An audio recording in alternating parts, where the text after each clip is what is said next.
Hello बच्चों, इसको बोलते हैं पावर ऑफ अकोमोडेशन। कौन करता है? सिलरी मसल्स करते हैं। किसकी करते हैं? लेंस की करते हैं। क्या करते हैं? फोकल लेंथ को एडजस्ट करते हैं। कभी फोकल लेंथ बड़ी, कभी फोकल लेंथ छोटी। क्यों करते हैं? ताकि हर ऑब्जेक्ट को किस पर फोकस किया जा सके? रेटिना पर फोकस किया जा सके। कौन सेल का काम होता है कलर को सेंस करना? जो अपने को रंग दिख रहे हैं, इतने सारे रंग आपको पीछे दिख रहे हैं, human I and the colourful world, ये कलरफुल वर्ल्ड नहीं होता अगर कौन सेल नहीं होते बच्चों।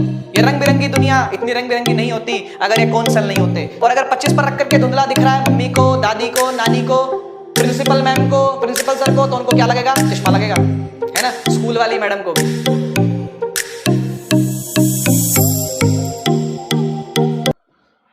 हेलो बच्चों, कैसे हैं आप लोग? स्वागत करता हूं मैं एक बार फिर से आप लोगों का फिजिक्स वाला फाउंडेशन यूट्यूब चैनल पर। हम लोग लाइट सीरीज को खत्म कर चुके हैं और हम आज शुरू करने वाले हैं human I and the colourful world, जिसका हम लोग लेक्चर नंबर 1 स्टार्ट कर रहे हैं।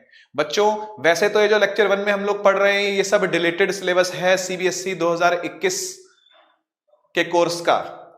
मतलब आज का जो लेक्चर है वो उन बच्चों के लिए इंपॉर्टेंट नहीं है बोर्ड पॉइंट ऑफ व्यू से। बच्चों, जो लोग इस साल बोर्ड की तैयारी कर रहे हैं 2021 की सीबीएसई बोर्ड की, ठीक है ना। आज जो हम टॉपिक लेने वाले हैं वो एक्चुअली में इस चैप्टर का फर्स्ट टॉपिक है। ह्यूमन आई के बारे में बताता है, पावर ऑफ अकोमोडेशन के बारे में बताता है और डिफेक्ट्स के बारे में बताता है। तो आज का लेक्चर जो है वो ह्यूमन आई और मेनली उनके डिफेक्ट्स के बारे में होगा, ठीक है बच्चों। तो इस लेक्चर को हम लोग स्पेशली शेड्यूल से हट करके लेकर के आए प्लान करके, क्योंकि जो वादा किया था वो तो निभाना ही पड़ेगा ना बच्चों। तो इसलिए हम लोग स्टार्ट करते हैं आज का लेक्चर। तो बच्चों, सबसे पहले हमने इसके अंदर क्या देखना है? हमने देखना है कि ह्यूमन आई कैसी है, उसके क्या क्या पार्ट्स हैं और उन पार्ट्स के क्या क्या फंक्शंस हैं, ठीक है। लेकिन हम लोग इसकी बायोलॉजी नहीं देखने वाले, हम इसकी बायोलॉजी को नहीं स्टडी करने वाले, हम ह्यूमन आई की फिजिक्स को स्टडी करने वाले हैं, क्योंकि ये चैप्टर जो है वो फिजिक्स का चैप्टर है बच्चों, हाँ या ना। तो डायग्राम से देखेंगे किस तरह की ह्यूमन आई और उसके पार्ट्स है और उनके फिर आगे फंक्शंस की बात करेंगे। पावर ऑफ अकोमोडेशन एक बहुत ही इंपॉर्टेंट टॉपिक हुआ करता था ये सीबीएसई बोर्ड के लिए, लेकिन अभी भी बहुत सारे बोर्ड के बच्चे हमारी ये वीडियोस को देखते हैं, पसंद करते हैं, प्यार करते हैं। UP board, Maharashtra board, west Bengal board, Haryana वगैरह वगैरह, बहुत सारे बोर्ड के बच्चे हम लोगों को देखते हैं, रिक्वेस्ट करते हैं कि सर कुछ भी डिलीट मत कीजिए, डिलीटेड पार्ट को भी पढ़ाइए। तो रिड्यूस सिलेबस तो पढ़ा रहे हैं, हम डिलीटेड पार्ट को भी पढ़ा रहे हैं। तो ये लेक्चर जो है वो उस शेड्यूल से हट करके किस दिन हम लोग पोस्ट करने वाले हैं, ठीक है। तो चलिए आगे सुनते हैं। डिफेक्ट्स, कौन कौन से डिफेक्ट्स हैं बेटा सिलेबस के अंदर? वैसे तो 5 हैं टोटल, 5 से भी थोड़े से ज्यादा हैं, लेकिन 5 पढ़ाए जाते हैं मेनली। लेकिन सीबीएसई एनसीईआरटी के अंदर, सीबीएसई का कोर्स जैसा चलता था और एनसीईआरटी के अंदर जैसा चलता है, उसके अंदर हम लोग मायोपिया, हाइपरमेट्रोपिया और प्रेस बायोपिया, इन तीनों को ही पढ़ते हैं बच्चों। तो मैं यहां पर वही तीनों लेकर के आया हूं, मायोपिया, हाइपरमेट्रोपिया और प्रेस बायोपिया। इसके अलावा 2 और चीजें होती हैं, कैटरैक्ट बोलते हैं उसको, मोतियाबिंद कहते हैं जिसको हिंदी के अंदर मोतिया हो गया आंख के अंदर, और 5वां है अस्टिग्मेटिज्म। तो उसके बारे में थोड़ी थोड़ी हम लोग बात कर लेंगे, क्योंकि ओलंपियाड लेवल के लिए भी वो इंपॉर्टेंट है, ठीक है। थोड़ी थोड़ी बात उसके बारे में कर लेंगे हम लोग। न्यूमेरिकल देखेंगे डिफेक्ट्स पर। डिफेक्ट्स पर न्यूमेरिकल इतने आसान नहीं लगते बच्चों को करने, तो मैं आपको एक ट्रिक से बताऊंगा किस तरीके से न्यूमेरिकल को आप झट से सॉल्व कर लोगे, ठीक है ना। बहुत जल्दी से आप इस न्यूमेरिकल को सॉल्व कर लोगे अगर वो ट्रिक आप सीख गए तो। उसके अलावा कुछ नहीं है इन न्यूमेरिकल्स के अंदर, बाकी बहुत सिंपल नहीं है। चैलेंजर क्वेश्चन हर बार की तरह इस बार भी डिस्कस किए जाएंगे ही जाएंगे। तो बच्चों, ये आपके सामने एक डायग्राम आ गया ह्यूमन आई का, है ना। अभी ये खाली डायग्राम है, मैं इसको भी फिल करने वाला हूं। आप लोगों ने भी इस तरीके से इसको ड्रॉ करके फिल करना है, ठीक है। ये सबसे इजी ड्राइंग लेकर के आया हूं मैं छाट करके, जो सबसे आसानी से ह्यूमन आई बन सकती है। थोड़ी सी टफ दी हुई है बच्चों एनसीईआरटी के अंदर, तो मैं चाहता था चीजों को सिंपल करना, इसलिए मैं ये वाला डायग्राम लेकर के आया हूं। तो मैं आपको एक एक करके पार्ट्स बताऊंगा, ठीक है ना। मार्क करता जाऊंगा यहां पर कौन कौन से पार्ट्स हैं, ठीक है। मेरा तरीका थोड़ा सा अलग है पार्ट्स को मार्क करने का। मैं यहां पर 1 2 3 4 5 6 7 8 और 9, लगभग 9 पार्ट्स हैं इस ह्यूमन आई के अंदर जो हम लोगों को फिजिक्स के अंदर पढ़ने होते हैं। तो वो सब के सब पार्ट्स को मैं साइड में यहां नोट करता जाऊंगा और यहां पर मैं सिर्फ 1 2 3 4 लिखूंगा, ठीक है ना। तो स्टार्ट करते हैं। देखो बच्चों, जो ये सबसे पहले का आउटर पार्ट दिख रहा है आपको, ये वाला, इसका नाम रख रहा हूं 1, ठीक है। क्या बोलते हैं पता है इसको बोलते हैं कॉर्निया, ठीक है। कॉर्नियल डिसीज ही होती है ये अस्टिग्मेटिज्म। कॉर्निया की जो फॉर्मेशन है वो बिगड़ जाती है, जन्म से भी बिगड़ सकती है, बाद में चोट लग के बिगड़ सकती है, या कुछ डिफिशियंसी से बिगड़ सकती है। ये अलग अलग कारण हो सकते हैं, इसके पीछे बायोलॉजिकल कारण मुझे नहीं पता भाई, ठीक है ना। तो कुछ कुछ कारण हो सकते हैं ये कॉर्निया बिगड़ने के। कॉर्निया की शेप जो होती है वो बिगड़ जाती है। वैसे इसकी शेप कैसी दिख रही है आपको? कॉन्वेक्स शेप दिख रही है बच्चों, ध्यान से देखना। कैसी शेप दिख रही है आपको? इसकी कॉन्वेक्स शेप दिख रही है बच्चों, है ना। तो कॉर्निया शब्द है इसका, पहले वाले का नाम है कॉर्निया, कॉर्निया, ठीक है। कॉर्निया किस काम आता है कॉर्निया? आप खुद सोचो, ये आउटर पार्ट है बच्चों आंख का, हाँ या ना? ये कैसा पार्ट है? आउटर पार्ट है। तो आउटर पार्ट क्या करेगा? एक तो डस्ट से बचाएगा, बैक्टीरिया से बचाएगा, धूल मिट्टी वगैरह जितनी भी फॉरेन एजेंट्स है, जो एलियनेटेड पार्टिकल्स है आई के लिए जो अच्छे नहीं है, उनसे हमारी क्या करता है? हमारी आंख की क्या करता है? रक्षा करता है, ठीक है। लेकिन ये इसका मेन काम नहीं है, ये इसका मुख्य काम नहीं है। इसका मुख्य काम क्या है पता है? इसका मुख्य काम है अंदर वाले लेंस की हेल्प करना। ये लेंस के बड़े भाई जैसा है। ये लेंस के लिए पहले से ही थोड़ी सी लाइट को रिफ्रैक्ट करके भेजेगा, थोड़ी सी लाइट को बेंड करके भेजेगा, थोड़ी सी लाइट को कन्वर्ज करके भेजेगा, ताकि अंदर वाले लेंस को ज्यादा दिक्कत ना आए। तो इसके दो मेन काम हो गए, ठीक है। यहां पर मैं लिख भी रहा हूं इन कामों को। पहला काम क्या था कि प्रोटेक्ट करता है, protects the I from foreign agents, जैसे कि डस्ट वगैरह, ठीक है। आप खुद भी इसको एक्सटेंड कर सकते हो बच्चों अपनी मर्जी से, ठीक है, फ्रॉम फॉरेन एजेंट्स। और प्लस इसका मेन काम क्या है बच्चों? इसका मेन काम यही है कि ये इसकी हेल्प करता है, ठीक है ना। इट प्लस लिख रहा हूं आगे, मतलब ये काम है और ये काम है, ठीक है ना। It refracts most of the light, almost 70% 80% light को यही रिफ्लेक्ट कर देता है। लेंस तो फिर भी बहुत बाद में काम करता है, पहले यही काम निपटा देता है। सारी की सारी जो लाइट है, ऑलमोस्ट 70-80% जो लाइट होती है वो यहीं से रिफ्रैक्ट होकर के अंदर जाती है, यहीं से मुड़ करके बेंड होकर के अंदर जाती है। It reflects most of the incident light on I, ठीक है ना। इंसिडेंट लाइट ऑन आई, आंख पर पड़ने वाली 80% 70% से अधिक जो लाइट है वो बेंड हो जाएगी। किसके कारण से? कॉर्निया के कारण से। सेकंड पर चलते हैं बच्चों। सेकंड ये वाला बीच का हिस्सा है, ये वाला जो हिस्सा है ये सेकंड है, ठीक है ना, ये सेकंड है। तो मैं यहां पर नंबर 2 डाल रहा हूं ताकि आप लोग पकड़ पाओ कि क्या चीज की बात हम कर रहे हैं, है ना। एरिया से मैंने आपको करके दिखा दिया भाई, वो एरिया है। और पार्ट नंबर 2 है। पार्ट नंबर 2 का नाम है बच्चों एक्वस ह्यूमर। एक्वस ह्यूमर क्या काम होता है इस एक्वस ह्यूमर का? देखो बायोलॉजिकल फंक्शन इसके अलग अलग हैं, तो अलग अलग किताबों में अलग अलग बातें भी जानने को मिलती है, लेकिन हम लोग यहां पर प्रेशर बैलेंस की बात कर रहे हैं। आंख के अंदर का प्रेशर और आंख के बाहर के प्रेशर को मेंटेन करने का काम होता है इस एक्वस ह्यूमर का। एक्वा शब्द आया हुआ है बच्चों, एक्वा शब्द होता है पानी जैसा, पानी जैसा। तो ये जो लिक्विड होता है ना यहां पर, ये जो लिक्विड होगा ये पानी जैसा लिक्विड होगा। इसकी कंसिस्टेंसी कैसी होगी? पानी जैसी होगी, ठीक है। जैसे आंसू होते हैं, जैसे पानी होता है, जैसे पसीना होता है, इन सबकी कंसिस्टेंसी कैसी होती है? एक सी होती है। तो इसकी भी कंसिस्टेंसी कैसी है?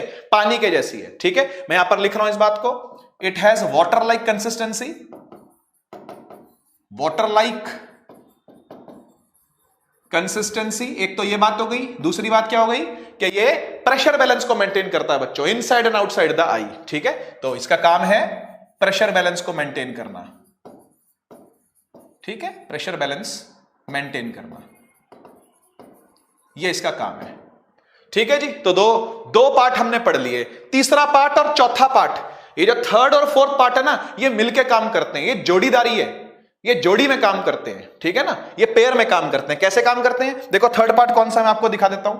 थर्ड पार्ट ये है बच्चों, ये थर्ड पार्ट है। ये वाला जो डार्क मसल दिख रहा है आपको, ये भी जो डार्क मसल है, डायफ्राम बोलते हैं इसको बायोलॉजिकल भाषा के अंदर, डायफ्राम। तो ये जो डायफ्राम आपको नीले नीले मैंने दोनों तरफ दिखा दिए जो, ठीक है, ये हो गए 3 नंबर, ये भी 3 और ये भी 3। और जो चौथा नंबर है, मैं कह रहा हूं जोड़ी में काम करते हैं ना, ये जो चौथा नंबर है वो ये खाली जगह है बेटा, ये खाली स्पेस दिख रहा है आपको यहां से लेके यहां तक का, ये जो खाली स्पेस है ये नंबर 4 है। इसका नाम है आइरिस, 3 नंबर वाले का नाम है आइरिस।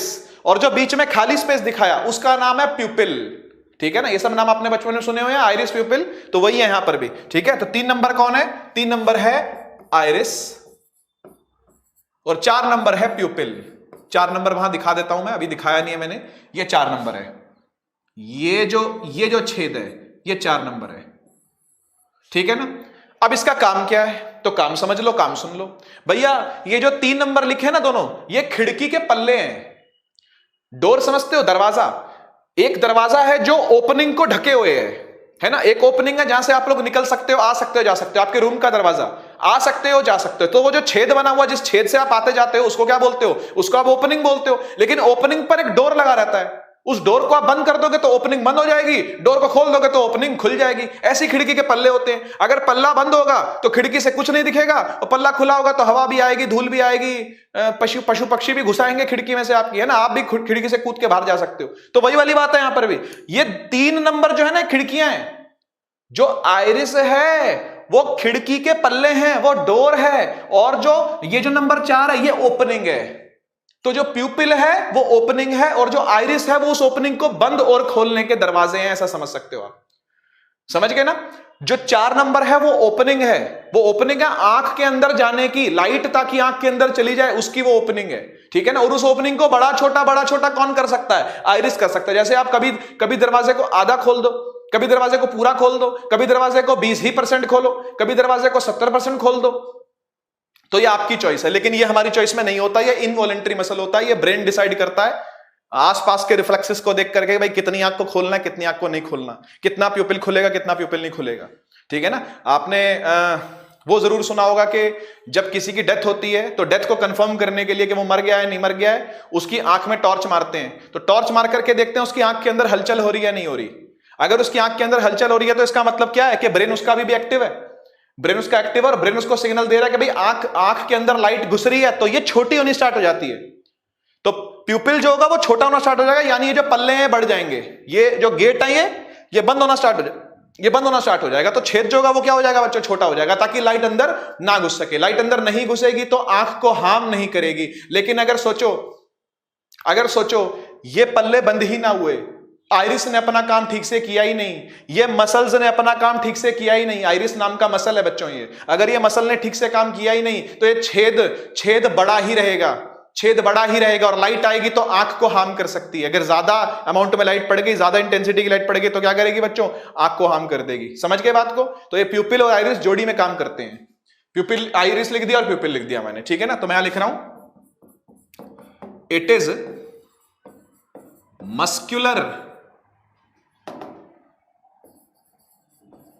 Muscular diaphragm. डायफ्राम की स्पेलिंग एक बार देख लेना भाई, शायद यही है। ठीक है ना। कुछ जी भी होता है शायद, यहां मिसिंग है, आप देख लेना बच्चा, कोई बात नहीं। ठीक है ना। It is muscular diaphragm. ठीक है। विच controls the size of प्यूपिल। Which controls the size of प्यूपिल। प्यूपिल के साइज को कंट्रोल करने का काम है बच्चों किसका? आइरिस का। आइरिस छोटा बड़ा होगा तो प्यूपिल भी क्या होता जाएगा? छोटा बड़ा होता जाएगा। आइरिस अगर सामने आ जाएगा प्यूपिल और छोटा होता चला जाएगा। ऐसा है ना। प्यूपिल का काम क्या है बच्चों? प्यूपिल का काम है कि इट रेगुलेट्स का मतलब होता है चेक रखना कि ज्यादा आ रही है कम आ रही है। रेगुलेट्स वर्ड यूज करते हैं। ठीक है। इट रेगुलेट्स द अमाउंट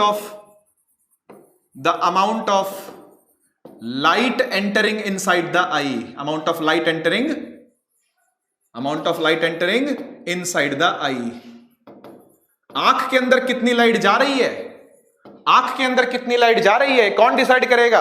यह प्यूपिल डिसाइड करेगा। प्यूपिल का छेद जितना छोटा, आइरिस की हेल्प लेता ही है वो प्यूपिल, है ना। छेद है क्योंकि वो तो it is just an opening, है ना। जो ये 4 नंबर प्यूपिल लिखा है ये सिर्फ एक ओपनिंग है ना। ओपनिंग खुद तो कुछ नहीं कर सकती। ओपनिंग खुद क्या कर सकती है? पल्ला ही करेगा जो करेगा, दरवाजा ही करेगा जो करेगा। होप आपको समझ में आ गई होगी बात। ठीक है। आगे बढ़ा जाए, आगे बढ़ते हैं बच्चों। ओके। 5वां छठा बच्चों, 5वां ये लेंस है, 5th तो ये लेंस है, और 6th ये और ये है। ये भी 6th है, ये भी 6th है। ठीक है। अब इनके नाम क्या क्या है? ये जो 5वां इसका नाम तो है जी क्रिस्टलाइन लेंस। क्या नाम है इस लेंस का? Crystalline lens. ठीक है जी। और 6th वाले जो हैं ये सबसे मेन पार्ट है पूरी आंख का। ऐसा नहीं कि कोई और मेन नहीं है, लेकिन इसका काम बहुत अहम काम है, बहुत इंपॉर्टेंट काम है इसका। क्या काम है इसका? इसका काम है पावर ऑफ अकोमोडेशन, जो हमें भी अगली स्लाइड में देखेंगे। Power of accommodation. मैं थोड़ा सा समझा देता हूं इसको कि 6 क्या काम करता है। 6 का पहले तो नाम सुन लो भाई, क्या है 6 का नाम? है सिलियरी मसल्स। सिलियरी मसल्स, ये भी मसल्स है जी। और ये भी जोड़ी में काम करता है, इसलिए रंग एक ही रख रहा हूं इनका, ठीक है ना, ताकि आपको समझ में आए कि कौन कौन सी चीजें जोड़ी में काम कर रही है। यहां पर भी जोड़ी में काम होता है। भाई लेंस तो नॉन लिविंग है, माने लेंस अपने आप तो नहीं हिल सकता, लेंस को दो तरफ से जकड़ा हुआ है सिलरी मसल्स ने, लेंस को दो तरफ से जकड़ा हुआ, ऊपर से नीचे से दोनों तरफ। देखो यहां से इसने भी पकड़ा हुआ यहां पर, है ना, इसने भी यहां से जकड़ा हुआ और यहां से इसने भी जकड़ा हुआ लेंस को। तो लेंस को जकड़े रखते हैं, पकड़े रखते हैं इस तरीके से। बात समझे ना? अगर ये मसल्स रिलैक्स हो जाते हैं, अगर ये मसल्स रिलैक्स हो जाते हैं तो लेंस मोटा हो जाता है, लेंस ना छूट जाता है इनकी पकड़ से, और लेंस इनकी पकड़ से छूट जाएगा तो लेंस थोड़ा सा मोटा हो जाएगा। और अगर ये टाइटन रहते हैं, इलोंगेटेड रहते हैं, तो ये खींच करके रखेंगे किसको? लेंस को।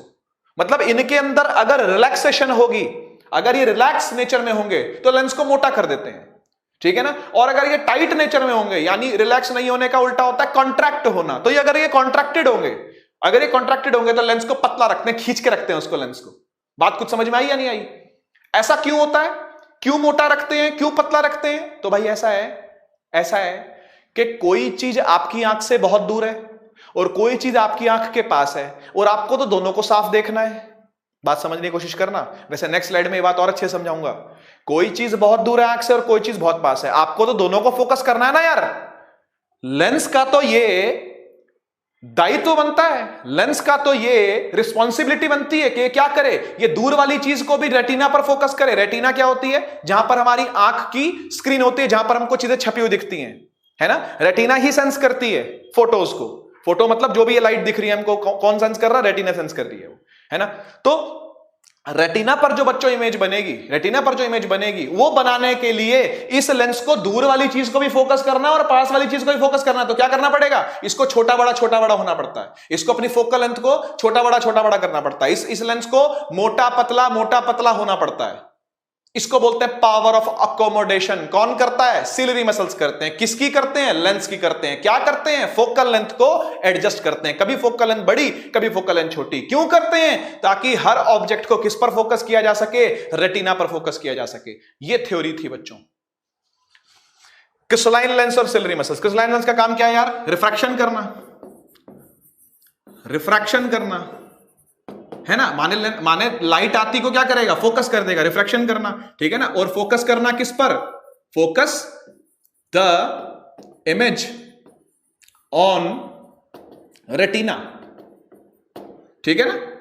इमेज को कहां फोकस करना? रेटिना पर। सिलरी मसल्स का काम क्या है? दे एडजस्ट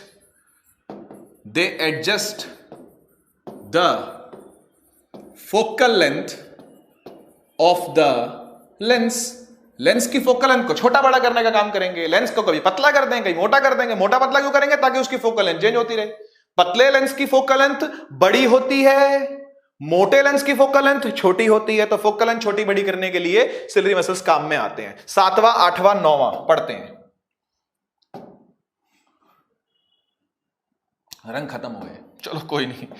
सेवंथ ये सेवंथ है बेटा, पूरा ये पूरा सेवंथ है, ठीक है ना। ये पूरा जो भरा हुआ है ये सारा इसमें एक लिक्विड भरा रहता है। इस लिक्विड का नाम होता है विट्रियस ह्यूमर।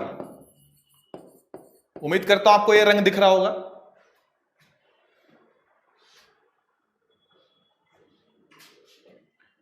विट्रियस ह्यूमर नाम है बच्चों इसका। मुझे शक है रंग आपको दिख रहा है या नहीं दिख रहा। तो एक काम करते हैं, डार्क रंग ले लेते हैं।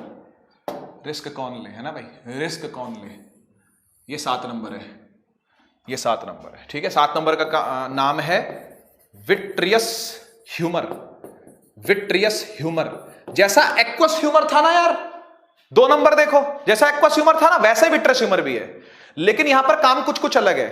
एक्वस ह्यूमर जो था वो वाटर लाइक कंसिस्टेंसी का था, ये हनी लाइक कंसिस्टेंसी का है। ये शहद जैसा होता है, ये गाढ़ा होता है, ये विस्कस होता है, इसकी विस्कोसिटी ज्यादा होती है बच्चों। लिख रहा हूं यहां पर, ये कैसा होता है? Honey like consistency. मेयोनीज खाते हो ना तुम मोमोज के साथ, वही है हनी लाइक कंसिस्टेंसी होती है इसकी। हनी खाना छोड़ दिया आजकल बच्चों ने, मेयोनीज खाते हैं मोमोज के साथ, ठीक है ना। हनी खाया करो बच्चों, हनी लाइक कंसिस्टेंसी होती है। अब इसका काम क्या है? एक तो ये पूरे में भरा हुआ है, ये पूरे में भरा हुआ है यहां। आप सोचो इसका काम क्या होगा? इसका काम पता है क्या है? इसका काम ये है कि जब भी कोई फ्लूइड जब भी कोई फ्लूइड किसी भी कंटेनर में रहेगा तो वो कंटेनर को शांत नहीं बैठने देता, वो लगातार क्या लगाता रहता है, फोर्स लगाता रहता है बच्चों। तो इसके अंदर जो ये फ्लूइड भरा रहेगा ना, ये क्या लगाता रहेगा, ये सब तरफ फोर्स लगाता रहेगा, ऐसे ऐसे ऐसे ऐसे, इधर भी इधर भी इधर भी इधर भी इधर भी। तो जब सब तरफ फोर्स लगती रहेगी ना, तो ये आंख की शेप जो है वो स्फेरिकल बनी रहती है। तो आंख की शेप जो स्फेरिकल होती है ना, वो स्फेरिकल को मेंटेन करने का काम किसका है, वो मेंटेन करने का काम इस विट्रेस ह्यूमर का है बच्चों, वो मेंटेन करने का काम इस विट्रेस ह्यूमर का। यहां मैं लिख रहा हूं इस बात को, ठीक है, कि इट मेंटेन्स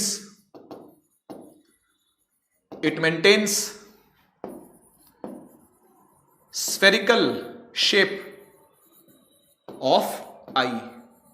ठीक है बच्चों, आई की स्फेरिकल शेप को मेंटेन करने का काम इस विट्रेस ह्यूमर का है। अब सबसे इंपॉर्टेंट पार्ट सिलरी मसल्स के बाद, या बाद क्या बोलूं पहले क्या बोलूं, है तो खाली इंपॉर्टेंट ही है, ठीक है। ये वाला जो पार्ट है, ये और यहां नीचे भी होता है दोनों तरफ, इसको बोलते हैं बच्चों रेटिना। रेटिना, और यही लिख दिया मैंने क्या, इसको 8 नंबर देते हैं ना, ये 8 नंबर है बच्चों, ये भी 8 नंबर ही है, ठीक है। इस 8 नंबर का काम है रेटिना, इस 8 नंबर का नाम है रेटिना। अब रेटिना क्या होती है यार, रेटिना एक स्क्रीन है, फोटो रिसेप्टिव स्क्रीन है। फोटो रिसेप्टिव क्या होता है, फोटो का मतलब लाइट, रिसेप्टिव का मतलब रिसीव करने वाली या डिटेक्ट करने वाली या पकड़ने वाली। तो लाइट को पकड़ने वाले सेल्स होते हैं बच्चों इसके अंदर। कौन कौन से सेल होते हैं, 2 तरह के सेल्स होते हैं, एक का नाम है रॉड सेल्स, एक का नाम है कोन सेल्स। रॉड और कोन, रॉड जैसी शेप का होता है, कोन जैसी शेप का होता है, इसलिए उसका नाम रॉड सेल और कोन सेल रखा गया है। मैं यहां नीचे लिख देता हूं, यहां समझा देता हूं। 2 तरह के सेल्स होते हैं बच्चों, रॉड और कोन। क्या काम होता है इनका, क्या काम होता है रॉड सेल्स का और कोन सेल्स का। 2 तरह के सेल्स होते हैं रेटिना के पास, फोटो रिसेप्टिव सेल्स हैं बच्चों, दोनों फोटो रिसेप्टिव सेल्स हैं। काम क्या इन सेल्स का, कोन सेल का काम होता है कलर को सेंस करना। जो अपने को रंग दिख रहे हैं, इतने सारे रंग आपको पीछे दिख रहे हैं, human I and the colourful world, ये कलरफुल वर्ल्ड नहीं होता अगर कोन सेल नहीं होते बच्चों। ये रंग बिरंगी दुनिया इतनी रंग बिरंगी नहीं होती अगर ये कोन सेल नहीं होते। तो इनका काम होता है बच्चों कलर सेंस करना। अरे बोलो, क्या काम होता है, कलर सेंस करना। और रॉड सेल का काम होता है इंटेंसिटी को सेंस करना। इंटेंसिटी को सेंस करने का मतलब क्या है, कम लाइट में भी पढ़ाई हो जाए, मून लाइट में भी पढ़ाई हो जाए। आप मुझे एक बात बताओ, मून लाइट के अंदर आपने कभी कोई पंछी उड़ता देखा है, कोई अच्छा खासा जानवर निकलता हुआ देखा है, नहीं। डोमेस्टिक जानवर जो होते हैं या जो पंछी पशु जो ये पक्षी होते हैं, क्या करते हैं, ये शाम के टाइम आकर के अपने घोंसलों में सेट हो जाते हैं, इवन 5 बजे ही, क्योंकि सूरज डूब जाता है। सूरज डूबते ही समझ लो इनके लिए अंधेरा हो गया, क्योंकि इनके पास रॉड सेल कम है बच्चों।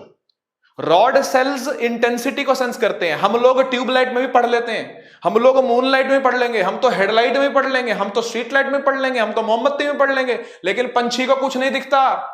पंछी के लिए सब अंधेरा है। हमें तो अच्छी खासी रोशनी दिख रही है ट्यूबलाइट के अंदर, है ना, हमें तो अच्छी खासी रोशनी दिखती है अपने आर्टिफिशियल लाइट्स के अंदर, लेकिन पंछियों को नहीं दिखती।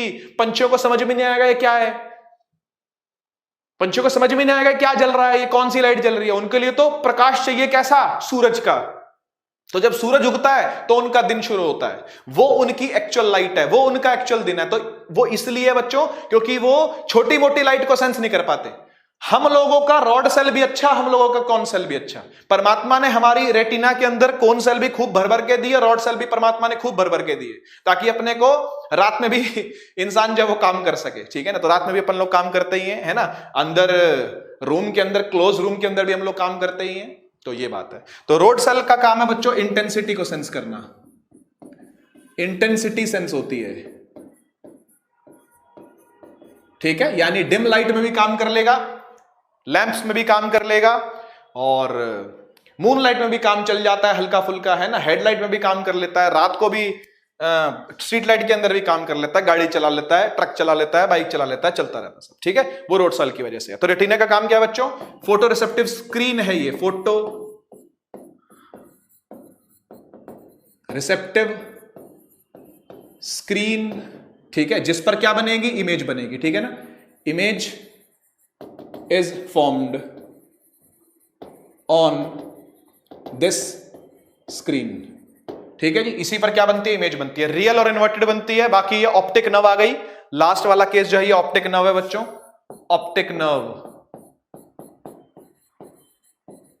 Optic nerve. ये 9 नंबर, ये जो आपको पीछे दिख रही है 9 नंबर है, ये 9 नंबर है ऑप्टिक नर्व। इसका काम होता है बच्चों कि जितना भी विजिबल सिग्नल्स आए हैं, जितने भी दिखने वाले फोटो सिग्नल्स आए हैं, उन सबको इलेक्ट्रिकल सिग्नल्स के अंदर कन्वर्ट करता है, यानी लाइट एनर्जी को इलेक्ट्रिकल एनर्जी के अंदर कन्वर्ट करने का काम एक तरीके से आप समझ सकते हो। यह काम ऑप्टिक नर्व करती है और लेकर के जाती है कहां तक? ब्रेन तक लेकर के जाती है, ठीक है ना। तो इट कनेक्ट्स विद ब्रेन, ठीक है, and sends the optical signals,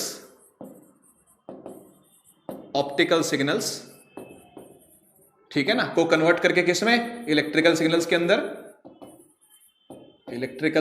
अंदर, ठीक है, टू ब्रेन, ठीक है, ब्रेन तक लेकर के जाती है।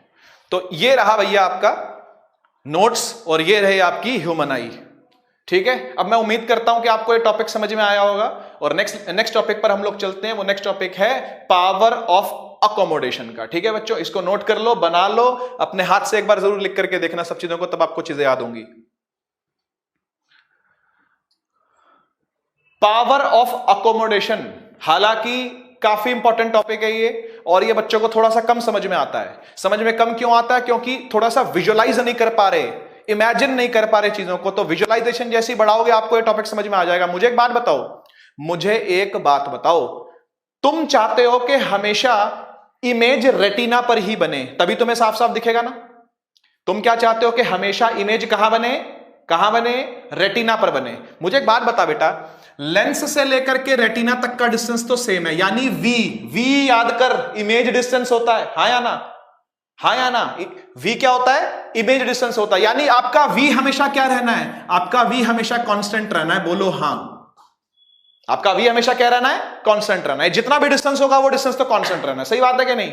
अब मुझे एक बात बताओ, ऑब्जेक्ट कभी पास भी हो सकता है, कभी दूर भी हो सकता है, कभी कैसा हो सकता है, अब जब पास में ऑब्जेक्ट है, अगर सोचना इस बात को बच्चों, पास में अगर ऑब्जेक्ट है तो उसमें से लाइट निकलेगी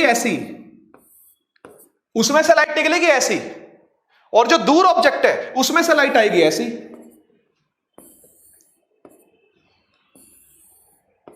क्या कहते हो? पास वाले ऑब्जेक्ट में से लाइट आएगी ऐसी और दूर वाले में से आएगी ऐसी। इस लाइट को फोकस करवाने के लिए इस लेंस को ज्यादा मेहनत करनी पड़ेगी। क्यों? क्योंकि इस लेंस का काम है कन्वर्ज करना, लेकिन इसके पास तो उल्टे नेचर की लाइट पहुंची है, इसके पास तो डाइवर्जिंग लाइट पहुंची है। इस डाइवर्जिंग लाइट को कन्वर्ज करना इतना आसान नहीं होगा इस लेंस के लिए, लेकिन इसके लिए सीधी लाइट को कन्वर्ज करना आसान होगा। तो सीधी लाइट को तो बच्चों ये कन्वर्ज करके कहां डाल देता है? फोकस पे। फोकस कहां है? रेटिना पर। कुछ समझ में आ रही है बात?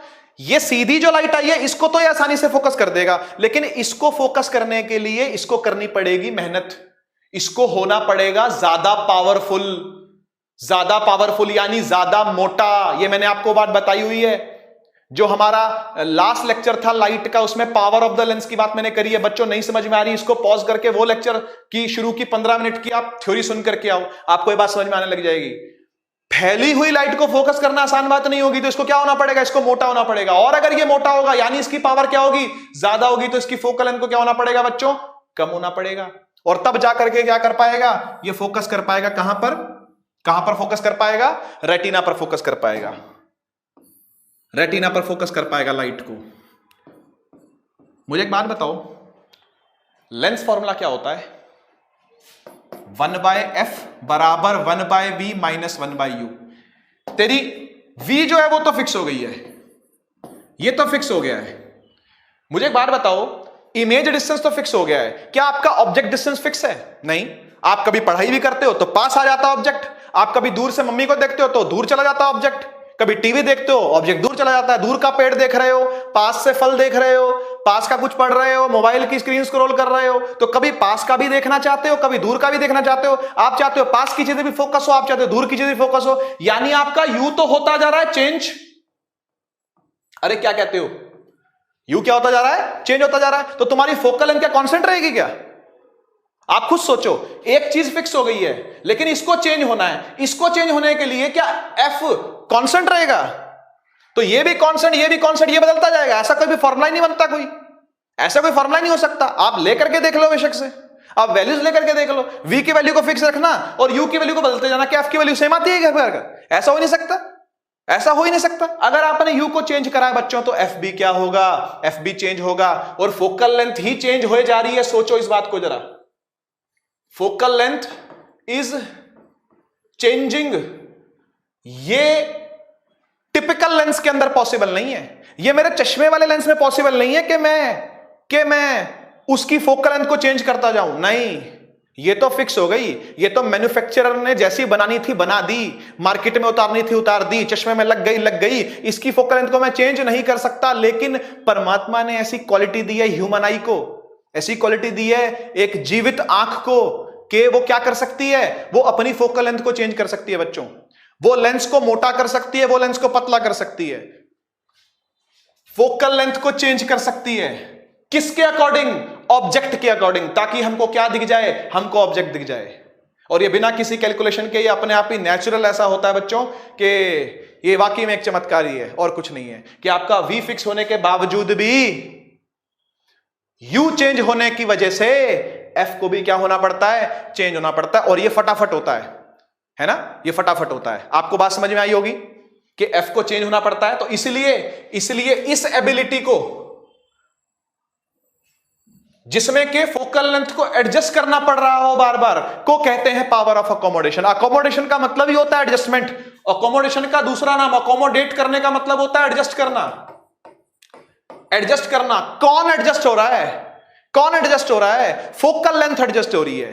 कौन कर रहा है? लेंस कर रहा है। क्यों कर रहा है? क्योंकि यू चेंज हो जा रहा है यार, और एफ तो सेम है ना, ओ सॉरी वी तो सेम है। तो एफ को क्या होना पड़ेगा? यू को चेंज करने के लिए एफ को भी क्या होना पड़ेगा बच्चों? चेंज होना पड़ेगा। तो इसको पावर को बढ़ाना और घटाना पड़ता है। ठीक है, थोड़ा सा मैं और समझाता हूं इस बात को बच्चों, समझना बात को। अगर लेंस पतला है तो कर्वेचर बड़ा होता है,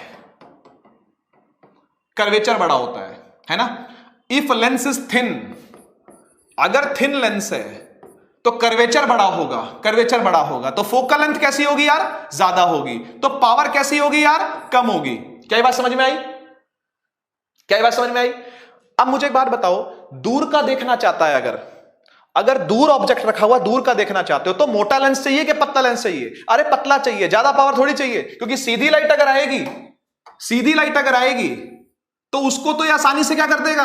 फोकस कर देगा रेटिना पर। ये रेटिना होगी मान लो, उस पर क्या कर देगा? ये फोकस कर देगा। लेकिन अगर इसके पास डाइवर्जिंग लाइट आई, मान लो ऐसी लाइट आई इसके पास ऐसी लाइट आई, ऐसी और ऐसी लाइट आई, और ये लेंस अभी पतला ही है, ये लेंस अभी भी कैसा है? पतला ही है। तो इसके बस की नहीं है, इसके बस में ये बात ही नहीं है कि ये क्या कर दे, ये उसको रेटिना पर फोकस कर दे। ये हद से हद पता क्या करेगा? हद से हद उसको सीधा कर देगा। ये याद से थोड़ा सा पीछे कहीं रेटिना से उसको कन्वर्ज कर पाएगा। ये रेटिना पर कन्वर्ज नहीं कर पाएगा। तो ये प्रॉब्लम है इसके साथ। इसीलिए भगवान ने हमको या नेचर ने हमको ये जो आंख दी है, ये आंख के अंदर ऐसी क्वालिटी है बच्चों कि इसमें सिलरी मसल्स हैं, और सिलरी मसल क्या करते हैं? कभी लेंस को मोटा कर देंगे, कभी पतला कर देंगे, जब जैसी जरूरत होगी तब वैसा कर देंगे। अब इसकी पावर को बड़ा होना चाहिए, तो इसकी पावर को बड़ा होने के लिए लेंस इस पर पकड़ ढीली कर देते हैं। जो सिलरी मसल है वो इस लेंस पर पकड़ के कर देंगे, ढीली कर देंगे, और लेंस पर पकड़ ढीली होते ही लेंस मोटा हो जाएगा। तो लेंस कुछ ऐसा हो जाएगा बच्चों, लेंस कुछ ऐसा हो जाएगा, ऐसा, और ऐसा होते ही कर्वेचर हो गया छोटा। हाँ या ना? कर्वेचर हो गया छोटा, यानी थिक लेंस अगर है तो फोकल लेंथ बढ़ जाएगी उसकी, सॉरी फोकल लेंथ क्या हो जाएगी? घट जाएगी उसकी, है ना। फोकल लेंथ घट जाएगी तो पावर क्या हो जाएगी बच्चों? बढ़ जाएगी, क्योंकि P is inversely proportional to F होता है ना। फॉर्मूला याद होगा आपको, P is equal to 1/F होता है। पावर डायप्टर में होती है और फोकल लेंथ सेंटीमीटर के अंदर या मीटर के अंदर लेते हैं, वो अपने अपने हिसाब से, है ना। जैसा फॉर्मूला होता है वैसे उस हिसाब से लेते हैं फॉर्मूले को, ठीक है ना। तो बच्चों अब अगर इसके पास डाइवर्जिंग लाइट आई, अगर इसके पास अब फैली हुई लाइट आई, तो इसको ये आराम से कहां कर देगा? कन्वर्ज कर देगा। किस पर? रेटिना पर। आराम से रेटिना पर क्या कर देगा? उसको कन्वर्ज कर देगा। ठीक है बच्चों, एक फैक्ट और बताना है आपको इसी के साथ, कि एक इंसान की आंख, एक ह्यूमन आई अगर हेल्दी है और अगर वो एडल्ट है, हेल्दी हो, एडल्ट हो और ह्यूमन हो, तो वो दूर से दूर इंफिनिटी तक देख सकता है। इसे बोलते हैं फार पॉइंट। अगर आंख बिल्कुल ठीक है तो फार पॉइंट होता है बेटा इंफिनिटी। इंफिनिटी का सिंबल है ये इंफिनिटी का सिंबल है। फार पॉइंट क्या होता है बच्चों? इंफिनिटी होता है। और पास से पास कितना देख सकता है? 25 सेंटीमीटर देख सकता है। इसको बोलते हैं least distance of distinct vision, या फिर इसको बोलते हैं नियर पॉइंट। इसे बोलते हैं नियर पॉइंट या बोलते हैं least distance of distinct vision. ये होता है 25 सेंटीमीटर। ये होता है 25 सेंटीमीटर। आप बोलोगे सर क्या 25 सेंटीमीटर से पास रखूंगा तो दिखेगा नहीं क्या? दिखेगा भाई, दिखेगा, लेकिन आंखों पर स्ट्रेन बहुत ज्यादा पड़ेगा। अगर आप इतनी पास लेकर के आ गए किताब को या अपने हाथ को या मोबाइल को, तो आपकी आंखों को फोकस होने में, उस पर फोकस करने में, वर्ड को फोकस करने में बहुत ज्यादा क्या लगेगा? स्ट्रेन लगेगा, है ना। जो मसल्स हैं वो बहुत ज्यादा दर्द करने लगेंगे। आपकी आंखों में दर्द हो जाएगा, उससे सर में दर्द हो जाएगा आपके, और आंखें वीक भी हो जाएंगी उससे। तो इसलिए इतनी पास ला करके पढ़ाई नहीं करनी चाहिए अपने को। 25 सेंटीमीटर पर रख करके, लगभग इतना होता है 25 सेंटीमीटर, तो यहां तक रख करके क्या करना चाहिए आपको? पढ़ाई लिखाई करनी चाहिए। कुछ भी लिखो, कुछ भी पढ़ो, तो 25 या 25 से बियॉन्ड करो। 25 से लेके इन्फिनिटी के बीच में कुछ भी रखोगे, एक हेल्दी ह्यूमन आई को, एक एडल्ट हेल्दी ह्यूमन आई को, सब कुछ बढ़िया दिखेगा, ठीक है ना। और अगर 25 पर रख करके धुंधला दिख रहा है मम्मी को, दादी को, नानी को, प्रिंसिपल मैम को, प्रिंसिपल सर को, तो उनको क्या लगेगा? चश्मा लगेगा, है ना। स्कूल वाली मैडम को भी, ठीक है। और फार पॉइंट इन्फिनिटी हो, फार पॉइंट इन्फिनिटी हो। अब जैसे मैंने स्पेक्टिकल्स लगा रखे हैं, तो मुझको दूर की प्रॉब्लम है, इसको मायोपिया बोलते हैं। तो मेरा फार पॉइंट जो है वो अब इन्फिनिटी नहीं रहा।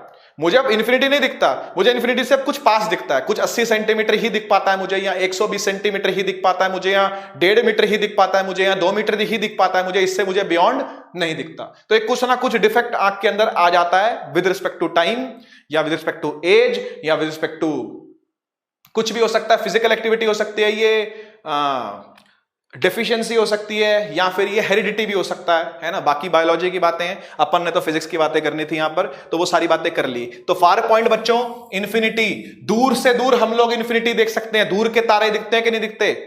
तारा दिखता है ना, उससे दूर क्या दिखेगा बेटा? ठीक है, तो तारा तुमको दिख रहा है, दूर से दूर हम कहां देख सकते हैं? इन्फिनिटी। ये नोटेशन है, ये नोटेशन है। ये मत बोलना हमें ब्लैक होल नहीं दिख रहा सर, आज तक हमारी आंखों से हमको ब्लैक होल नहीं दिखा, तो हम कैसे माने इस बात को कि भाई फार पॉइंट इन्फिनिटी? ये एक नोटेशन है कि हमारी आंख का लेंस ही ऐसा है कि वो इन्फिनिटी तक देख सकता है। वजह कुछ और हो सकती है कि इन्फिनिटी आपको नहीं दिख रहा, और तरीके की वजह हो सकती है। ऐसे नियर से नियर आपको कितना दिख सकता है? 25 दिख सकता है, 25 सेंटीमीटर दिख सकता है। इससे नजदीक आओगे तो आंखों पर क्या पड़ेगा? स्ट्रेन पड़ेगा, फोकस हो जाएगा, लेकिन आंखों को मेहनत करनी पड़ेगी। तो ये था पावर ऑफ अकोमोडेशन। सबसे पहला डिफेक्ट जो हमारे सामने आता है वो आता है मायोपिया। मायोपिया का मतलब होता है दूर का धुंधलापन, दूर का ना दिख पाना। जैसे मुझको, या फिर आपकी एज के बच्चों को, या फिर यंग एज जो होती है उन बच्चों को, 14, 15, 16 साल, 17 साल, 18, 19, 20, 21, 22, इससे आसपास 30 तक की जो एज होती है ये वाली, इस एज के अंदर जो होता है वो क्या देखने में आता है? मायोपिया देखने में आता है बच्चों। इससे ज्यादा एज हो जाएगी, थोड़े से एल्डर हो जाएंगे, अगर आप 40 प्लस हो जाएंगे, 45 प्लस हो जाएंगे, 50 के अराउंड एज पहुंच जाएगी, तो आपको पास के देखने के लिए भी क्या लेना पड़ेगा? चश्मा लेना पड़ेगा। पास का दिखना बंद हो जाएगा, है ना। फादर को, मदर को, दादा को, दादी को, नाना को, नानी को, प्रिंसिपल मैडम को, प्रिंसिपल सर को, और स्कूल वाली मैडम को हो सकता है कि एक पास का चश्मा लगा हुआ हो, है ना। तो वही बात है। तो ये मायोपिया, मायोपिया का दूसरा ही नाम है नियर साइटेडनेस। मतलब मायोपिया का मतलब दूर का तो धुंधला दिखना, दूर का तो नहीं दिखना, मतलब धुंधला दिखना। तो नियर का तो सही दिख रहा है ना, दूर का धुंधलापन है तो नियर का तो सही है ना, इसलिए इसका नाम रख दिया नियर साइटेडनेस, कि भाई पास का ठीक दिख रहा है, पास की आंख ठीक। मायोपिया का मतलब पास की आंख ठीक, तो दूर की आंख कमजोर, दूर की आंख कमजोर। अब ये होता क्यों है? ये होता क्यों है? तो इसके पीछे दो कारण है बच्चों, इसके पीछे दो कारण है। पहला कारण है excessive curvature of eye lens. Lens का कर्वेचर जो होगा ना वो मोटा हो जाएगा, लेंस ताकतवर हो जाएगा। कैसे ताकतवर हो गया? अरे मसल वीक हो गए, मसल वीक होते ही मसल अपनी पकड़ ढीली छोड़ देंगे, लेंस मोटा हो जाएगा। और लेंस मोटा हो जाएगा तो यही हो रहा है, ये WWE देख करके और ये पबजियां खेल खेल के यही तो हो रहा है। ठीक है ना, आप अपनी आंखों पर स्ट्रेन बढ़ा रहे हो, आंखों पर, दिमाग पर स्ट्रेन बढ़ा रहे हो। स्ट्रेन बढ़ाने से जो ये आंखों के मसल्स हैं ये वीक होते जा रहे हैं बच्चों। इनकी पकड़ जो है वो सिलरी मसल्स की वो ढीली होती जा रही है, लेंस पर से, और जैसे ही वो पकड़ ढीली छोड़ देंगे तो लेंस हो जाएगा मोटा, और लेंस हो जाएगा मोटा तो लेंस की ताकत बढ़ जाएगी, और ताकत बढ़ना ये कोई अच्छी बात नहीं है। ताकत ठीक ठीक रहनी चाहिए, ना बहुत ज्यादा बढ़नी चाहिए ना बहुत ज्यादा घटनी चाहिए। ताकत का गलत इस्तेमाल भी होता है ना, समझते हैं आप लोग इस बात को। तो यहां देखते हैं इस बात को कि मायोपिया में हेल्दी आई कैसे होती है, मतलब मायोपिया भी नहीं है अगर आंख को, तो ये वाली जो आंख में पहला डायग्राम दिखा रहा हूं, ये दिखा रहा हूं हेल्दी आई का बच्चों, ठीक है। ये कैसी आई है, ये हेल्दी आई है। तो भाई हेल्दी आई है तो कोई टेंशन ही नहीं है, दूर का ऑब्जेक्ट है भाई, दूर का देखना चाहते हो ना आप, दूर का ऑब्जेक्ट है, दो रे आपने दिखाई और वो दो रे जाकर के सिंपली रेटिना पर फोकस हो जाएंगी, क्योंकि लेंस बिल्कुल ठीक है। तो लेंस क्या करेगा बच्चों, रेटिना पर क्या कर देगा, फोकस कर देगा। तो ये गई और रेटिना पर फोकस हो गई, और यहां पर आपको इमेज जो है वो दिखना स्टार्ट हो जाएगी। कोई टेंशन नहीं है, कोई प्रॉब्लम नहीं है, बढ़िया से एकदम हेल्दी आई है, एकदम मस्त चल रही है, कोई टेंशन नहीं। लेकिन तुमने पबजी खेल खेल के अपनी आंख का बेड़ा गर्क कर लिया और उसने पकड़ ढीली कर दी। पकड़ ढीली करते ही ये लेंस हो जाएगा थोड़ा सा मोटा, ये लेंस हो जाएगा थोड़ा सा मोटा, और मोटा होते ही इसकी ताकत बढ़ जाएगी।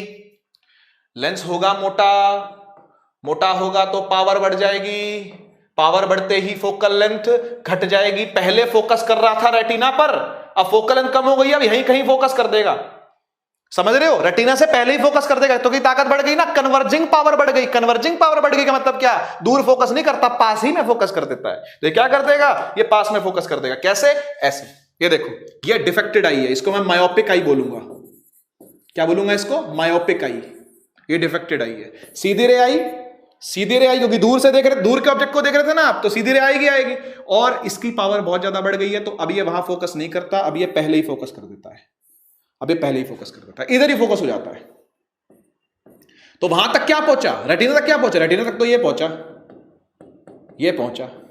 तो क्या ये शार्प इमेज है क्या, जो रेटिना तक पहुंची, क्या ये शार्प इमेज है क्या, नहीं। शार्प इमेज तो तब होगी जब दोनों रेस क्या करेंगे, मीट करेंगे। तो दोनों रेस तो पहले ही मीट करेंगे, विट्रस ह्यूमर के अंदर ही मीट करेंगे ये तो विट्रस ह्यूमर के अंदर ही क्या बन जाती है, इमेज बन जाती है। रेटिना तक इमेज पहुंच ही नहीं पाती।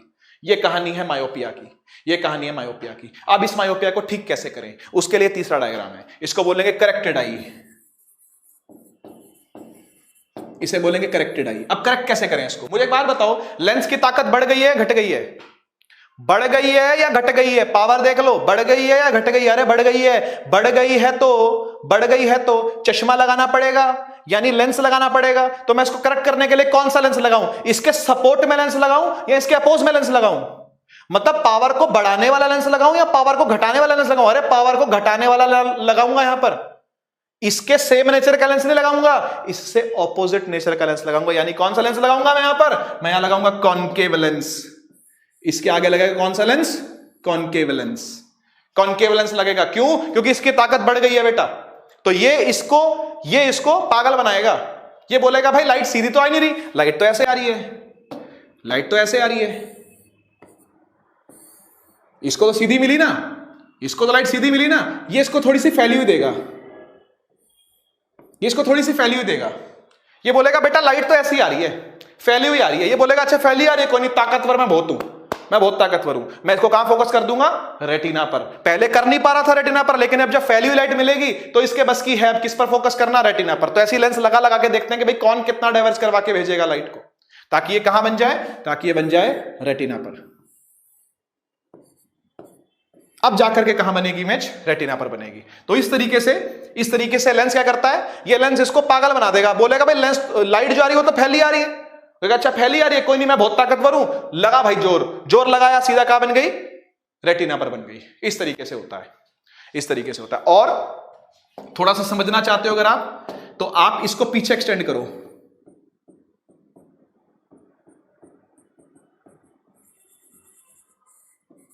इसको बोलते हैं बेटा वर्चुअल ऑब्जेक्ट। ये सारी बातें एनसीईआरटी में नहीं है, ये सारी बातें ओलंपियाड लेवल में आती हैं, लेकिन ये डायग्राम आपको बना हुआ मिल जाएगा, लेकिन एक्सप्लेनेशन नहीं मिलती बच्चों। एक्चुअली में हुआ पता है क्या हुआ, ये कि जो दूर का वो ऑब्जेक्ट था ना, वो जो दूर का ऑब्जेक्ट था ना, जो क्या कर रहा था, जो लाइट भेज रहा था, उस ऑब्जेक्ट को इस लेंस ने यहां बना दिया। कहां बना दिया, इसकी रिड्यूस्ड फार पॉइंट पर। पहले फार पॉइंट कितना था, इंफिनिटी, अब दिक्कत आ गई है, दिक्कत आ गई तो फार पॉइंट क्या होगा, खिसक के पहले आ जाएगा। अब फार पॉइंट उतना फार नहीं रहा ना, अब वो इन्फिनिटी नहीं देख पा रहा ना, अब वो क्या करेगा, कुछ पास देख पा रहा है। तो अब इसका जो रिड्यूस्ड फार पॉइंट है ना, अब जितना भी ये देख पा रहा है ना भाई, उस पर ला करके क्या करता है, उस ऑब्जेक्ट की इमेज बना देगा। This virtual object is the image of that original object. This is real object, ये रियल ऑब्जेक्ट है, ये रियल ऑब्जेक्ट है। इस रियल ऑब्जेक्ट की वर्चुअल इमेज यहां बनती है, जिसको वर्चुअल ऑब्जेक्ट बोलेगा ये वाला लेंस। दो लेंस है ना, एक तो ये लेंस है, एक ये लेंस है। इस लेंस के रिड्यूस्ड फार पॉइंट पर, ये सब बोर्ड में मत बना के आना भाई, ये सब सिलेबस में नहीं है बोर्ड के, ठीक है, ये सब ओलंपियाड के अंदर है, सिर्फ समझाने के लिए बोल रहा हूं कि एक्चुअली में हो क्या रहा है। ये वाला लेंस, कॉनकेव लेंस, दूर वाले ऑब्जेक्ट को यहां पास में लाके रख देगा, पास में उसकी इमेज बना देगा।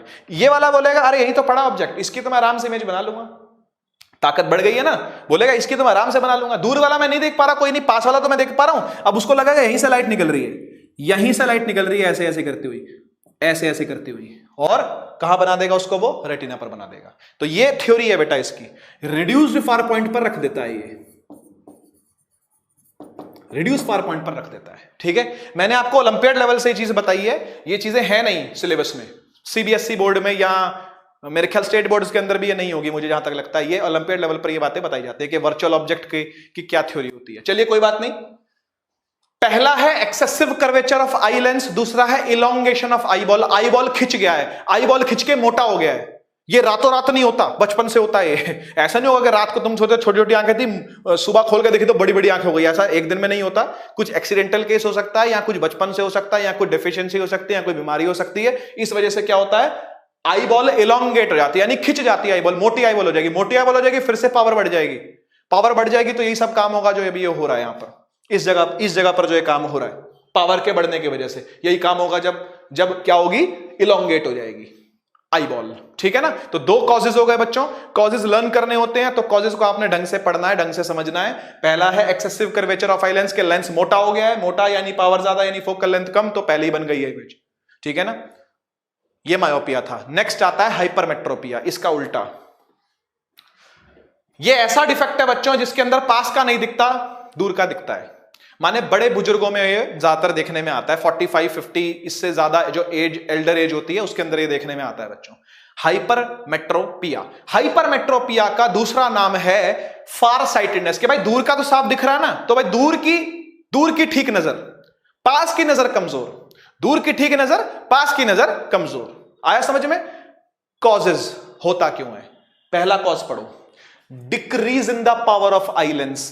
भैया समय के साथ चीजें अपना लाइफ स्पैन जो होती है वो जी रही होती हैं, जीते जीते क्या होती हैं बच्चों, वेयर एंड टियर होता है ना। हर चीज का होता है, गाड़ी ले लो, मोटरसाइकिल ले लो, आप फोन ले लो, कंप्यूटर ले लो, 10 साल 15 साल 20 साल, घर भी जो होता है वो भी 50 साल 60 साल 70 साल, उसके बाद क्या होता है, जरर आवाज आने लगती है घर में से, उसको रेनोवेट करवाना पड़ता है ना। अब जो दादा के टाइम जो घर था वो आज भी आपका घर चल रहा है क्या, चल रहा है तो बहुत अच्छी बात है, ठीक है ना। लेकिन उसको क्या कराते रहते, टाइम टू टाइम रेनोवेट करवाते रहते। या तो दादा ने अपने टाइम पर रेनोवेट जरूर करवाया होगा उसको, या फादर ने रेनोवेट करवाया होगा, है ना। या आप जब बड़े हो जाओगे तो आप सोच रहे हो कि भाई रेनोवेट करवाना पड़ेगा, यहां से प्लास्टर उखड़ रहा है, यहां से दीवार हिल रही है, यहां से कुछ हो रहा है, यहां से कुछ हो रहा है। तो ऐसी सब चीजों का अपना एक लाइफ स्पैन होता है। जितना भी पदार्थ है, जितना भी मैटर है इस नेचर के अंदर, उन सबका क्या है, कुछ ना कुछ फिक्स लाइफ स्पैन है बेटा, क्योंकि वो चीजें बनी है, जो चीजें बनी है वो नष्ट होती हैं, जो नहीं बनी वो नष्ट नहीं होती। जैसे energy can neither be created nor be destroyed, ऐसा बोलते हैं ना, क्योंकि वो कभी बनी नहीं तो कभी नष्ट भी नहीं होगी, लेकिन जो चीज बनी है वो कभी ना कभी नष्ट होगी ही होगी। तो ऐसा ही है कि एक ना एक दिन बेटा सब कुछ खत्म हो जाता है, ठीक है। तो ये जो आई लेंस है, इस आई लेंस की पावर जो होती है बच्चों, वो क्या होने लगती है, टाइम के साथ, समय के साथ, बुढ़ापे के साथ पावर क्या होने लगती है, घटने लगती है। और पावर घटेगी बच्चों तो फोकल लेंथ बढ़ेगी, हाँ या ना, उल्टे होते हैं ना, पावर घटेगी तो फोकल लेंथ बढ़ेगी। तो अब फोकल लेंथ बढ़ गई है लेंस की, और फोकल लेंथ बढ़ने से पहले तो ये हेल्दी थी, तो जो पास का ऑब्जेक्ट था उससे जब ये लाइट निकलती थी, बच्चों ध्यान रखना, हाइपरमेट्रोपिया के अंदर ऑब्जेक्ट पास दिखाना होता है, ठीक है। तो ऐसे लाइट दिखाओगे, पास से जब लाइट आएगी तो ऐसे आएगी, आंख पर ऐसे पड़ेगी आपकी लाइट आकर के, तो ऐसे लाइट आ रही है, ठीक है। हेल्दी आई है तो कोई टेंशन ही नहीं है, बना दिया रेटिना पर। लेकिन अब फोकल लेंथ बढ़ गई है, अब पावर घट गई है, फोकल लेंथ बढ़ गई है। पहले ये पास ही में कन्वर्ज कर देती थी, लेकिन अब इसके बस की नहीं रही कि ये इतनी पास कन्वर्ज कर दी, ये कहीं पीछे कन्वर्ज करती है बच्चों। ये कहीं क्या करती है? पीछे कन्वर्ज करती है। पीछे कन्वर्जेंस, इसमें मुझे डॉटेड दिखाना चाहिए था, लो बन गया डॉटेड, ठीक है जी। तो ये डॉटेड हो गया, यानी अब रेटिना को क्या मिला? रेटिना को तो बेचारी को ये मिला, ये और ये मिला। क्या उसको शार्प इमेज मिली? नहीं, उसको तो धुंधली इमेज मिली। शार्प इमेज कब मिलती है? जब दोनों लाइनें मिलती हैं, दोनों लाइट मिलती हैं। तो लाइट तो पीछे कहीं जाके मिल रही है, हाँ या ना? तो मुझे एक बात बताओ, लेंस की पावर घट गई है या बढ़ गई है? घट गई है या बढ़ गई है? घट गई है, कम हो गई है। अरे कम हो गई है तो उसकी हेल्प करोगे या उससे अपोजिट नेचर का लेंस लगा दोगे? उसकी हेल्प करोगे। वो कम ताकतवर है तो उसकी ताकत को क्या करना पड़ेगा बच्चों? बढ़ाना पड़ेगा। और ताकत को बढ़ाने के लिए आगे उसी का एक भाई लगाना पड़ेगा,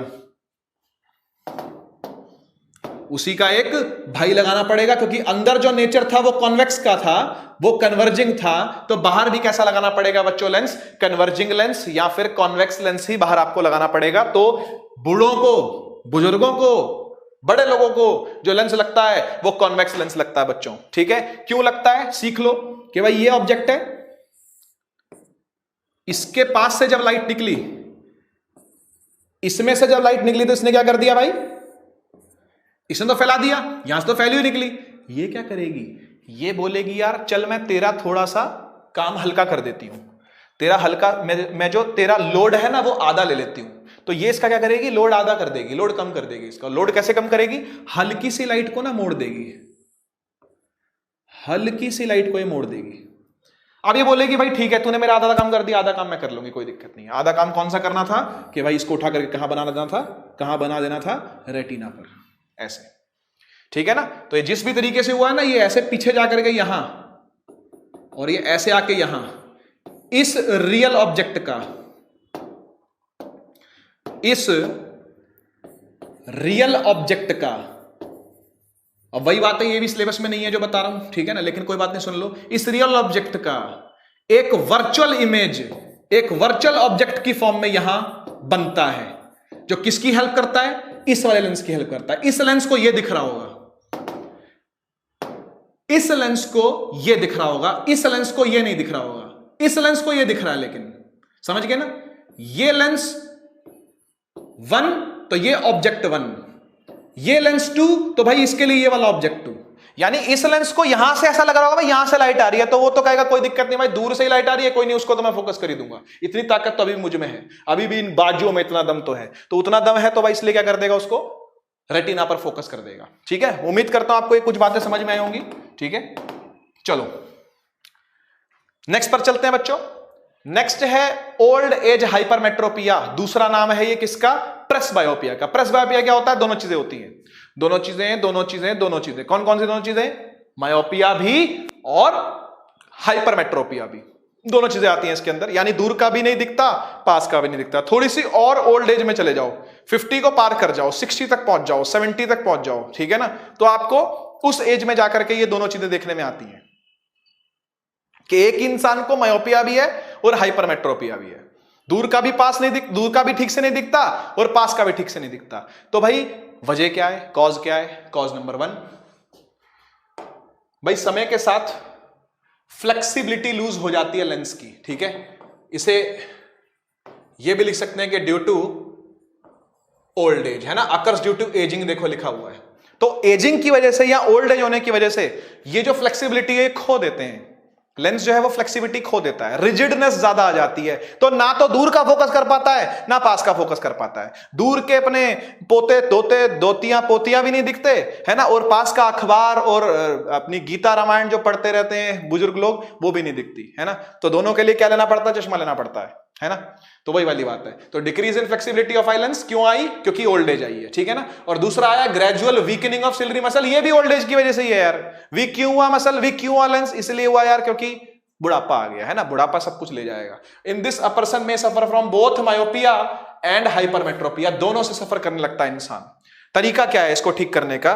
करेक्ट करने का तरीका यही है यार कि आप एक बाइफोकल लेंस लगाओ, ठीक है ना? 2 बीमारियां 2 सॉल्यूशन, है ना भाई, दो दिक्कतें हैं तो दोनों के अपने अपने सोल्यूशन होंगे। बाइफोकल लेंस कौन सा होता है? बाइफोकल लेंस इस तरीके का होता है भाई, ये चश्मा है ना, ये मान लो ये एन के हैं, ये चश्मा है, ठीक है, तो ऐसा ऐसा नीचे की तरफ रखा जाएगा कॉन्वेक्स लेंस, यहां रखते हैं कॉन्वेक्स लेंस, बीच में से टूटा हुआ लगता है, ये ऐसा अपीयर होता है जैसे टूटा हुआ है। कभी कभी ये लाइन भी नहीं दिखती, अब तो अच्छे अच्छे लेंस आ गए हैं, बहुत अच्छी टेक्नोलॉजी के लेंस आ गए हैं, तो ये भी नहीं लगता कि भाई ये टूटा हुआ है। तो पहले के टाइम पे ऐसे अलग से ना लाइन दिखती थी कॉन्वेक्स की। अपनी प्रिंसिपल मैम, प्रिंसिपल सर का चश्मा देखना आप, उनमें जरूर आपको ऐसा दिखेगा कि यहां पर बीच में से कुछ है, तो नीचे कॉन्वेक्स लेंस यानी पास का पढ़ने के लिए, और ऊपर कॉनकेव लेंस दूर का देखने के लिए। तो ऊपर होता है कॉनकेव, ऊपर होता है कॉनकेव लेंस, नीचे होता है कॉन्वेक्स लेंस, ठीक है बच्चों। तो ऐसे लेंस को बोलते हैं बाईफोकल लेंस। बाई मतलब दो फोकस वाला लेंस, दो फोकस वाला लेंस यानी ऊपर कॉनकेव नीचे कॉन्वेक्स, ठीक है ना। इससे ठीक होता है क्या, मतलब ठीक तो क्या ही होगा, करेक्ट हो जाएगा क्या, ओल्ड एज हाइपरमेट्रोपिया, जिसको क्या बोलते हैं, प्रेसबायोपिया बोलते हैं बच्चों, ठीक है, समझ में आया। आगे बढ़ते हैं भाई, ह्यूमन आई में न्यूमेरिकल भी हैं, ठीक है ना, और ये डिफेक्ट्स पे ही आते हैं, इसी टॉपिक पर आते हैं ये न्यूमेरिकल्स। तो मैं आपको एक ट्रिक सिखा रहा हूं, तुरंत सेकंड्स के अंदर आप लोग इसको कैलकुलेट कर लोगे। देखो कैसे, क्या ट्रिक है, क्या ट्रिक है, मस्त ट्रिक है बड़ी। यहां पर मायोपिया की ट्रिक लिखूंगा और यहां पर हाइपरमेट्रोपिया की ट्रिक लिखूंगा। क्वेश्चन पता कैसा आता है, क्वेश्चन आता है भाई पावर निकालो लेंस की, उसको नहीं दिख रहा दूर का, उसको नहीं दिख रहा पास का। कोई फलाना फलाना व्यक्ति है जिसको दूर का नहीं दिख रहा है, जिसको पास का नहीं दिख रहा, ठीक है, और लेकिन इतने डिस्टेंस तक वो देख लेता है, जो गिवन डिस्टेंस है ना वहां तक वो देख लेगा, उसके दूर उसको, उसका बियॉन्ड उसको नहीं दिखता। जैसे मान लो मैं अपनी बात करता हूं, ठीक है, अब मेरे को मान लो 80 सेंटीमीटर से दूर नहीं दिखता, 80 सेंटीमीटर तक मुझको दिखता है, इससे मुझको दूर नहीं दिखता, तो मेरे को कौन सी बीमारी है, मुझे मायोपिया, बीमारी नहीं बोलते इसको, डिफेक्ट बोलते हैं। मुझे कौन सा डिफेक्ट है, मुझे मायोपियन डिफेक्ट है, मेरी आंखें मायोपियन है, ये बोलूंगा मैं, है ना, कि मुझे 80 सेंटीमीटर से बियॉन्ड धुंधला है, सारी दुनिया मेरे लिए धुंधली है, 80 सेंटीमीटर से बियॉन्ड सारी दुनिया धुंधली है। ऐसे ही हाइपरमेट्रोपिया क्या होगा, 25 सेंटीमीटर पर पहले मैं देख लेता था, लेकिन अब मुझको इसको 30 पे रख के देखना पड़ता है। आपने देखा होगा बड़े लोग जो होते हैं उनको चश्मा नहीं मिल रहा, थोड़ा सा दूर रख करके ऐसे रख करके देखते हैं, वो अपने फोन को भी यूं देखेंगे वो, है ना, तो 25 पर रख करके नहीं दिखता, थोड़ा सा क्या करना पड़ता है, बियॉन्ड करना पड़ता है। तो जो इनका नियर पॉइंट है वो रिसीड कर जाता है, इसको बोलते हैं रिसीड करना, नियर पॉइंट रिसीड्स, यहां लिख रहा हूं, नियर पॉइंट रिसीड्स। रिसीड्स का मतलब होता है पीछे खिसकना, पीछे